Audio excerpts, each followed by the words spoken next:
If doing mixed media freaks you out a little bit, don't worry, I have a low stress way of adding some ink droplets to your project today. Hi everyone, I'm Jana Eubank and this is the February 2025 Hip Kits. I actually created this project a while ago in March and I just haven't had a chance to voice over the video. But this layout was actually inspired by this beautiful pattern paper that has this pie chart or wedge pattern design on it. And what I decided to do was start off this layout by cutting apart these different sections of the different colors. Now in the color kit for February 2025, there were 3 different colors of spray inks, and they just happened to coordinate with these wedges of color. So I placed a glass mat on my work surface to protect it, and then sprayed each of these different sections with the coordinating colors. I love the way that these tonal droplets look on these pieces, and I think it's a really fun, low stress way to add some ink spray or other types of mixed media to your project. Maybe you want to pick out, punch out some shapes from cardstock and sprinkle some mixed media on them in a tonal color, or maybe you're, just want to work with some paper layers and try this technique. I'm excited to see all the different ways that you give this a try.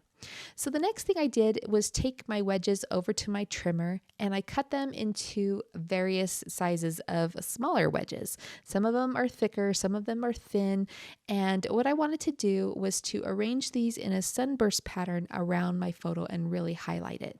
Now before I do that sunburst pattern, I kind of wanted to highlight the left side of this photo a little bit with that film strip die cut, because that is where my son is standing and this is a page about his birthday.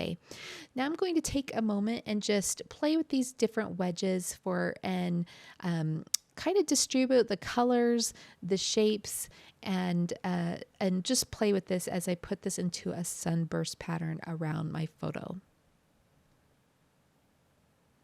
I did this by starting with the blue color or a single color and distributing those in 3 different spots. And then I started tucking in the pink wedges and the yellow wedges, making sure to have an odd number of them.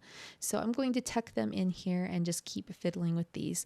Now, as I create this sunburst, my sunburst ends up being a little too close to one side of the paper, and no worries, I just end up trimming down the sides of this layout, and then I'm going to mat the entire background onto a frame of cardstock to give that a little bit of a colored edge. I love a frame around a photo, or around a layout. I just think it really highlights it well. So now that I have my sunburst in place, I'm going to go ahead and just lift up each of these pieces and use some liquid glue to attach them down.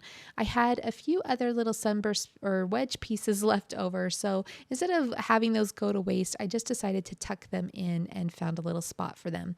Now, because some of these were a little pointy, I did just clip off the tips of those so I can tuck them in and find a spot for them, and I really like how this turned out. So next I'll take this over to my trimmer and just, cut off a little bit here, a little bit there, and center my design as best as I can.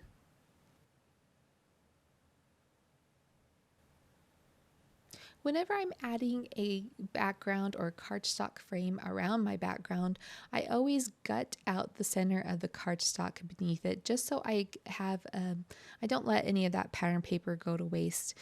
Especially with these kits where you have the pattern or the cardstock kit where the colors match the kit perfectly. Now, if you have tons and tons of pattern paper, you don't have to do this. And in fact, I know some people don't like to do this because they like their layout to have a nice full support.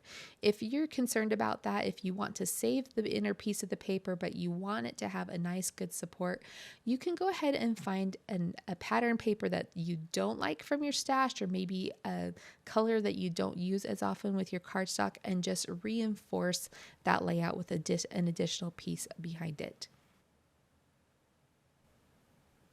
Now I want to highlight my photo even more, and so what I'm going to do is bring in these cardstock floral die cuts and create a floral embellishment on the upper left corner and the bottom right corner. This just really highlights it and frames it out and makes it feel really special. Now I'm going to take a moment to do this. My cat pops in here and I got to stop and have a little cuddle break with her. So this is going to bounce around for a little bit, and I'll come back when my cuddle break with my cat is over and the floral embellishments are complete. I don't adhere anything down until I am happy with the way it looks, and then I'll just lift up each little floral piece and tuck in a piece of foam tape to secure all those items in place. The next thing I'm going to do is work on my title area, and I wanted a shape to frame that out. So I'm going to add these label shapes at the bottom of the photo.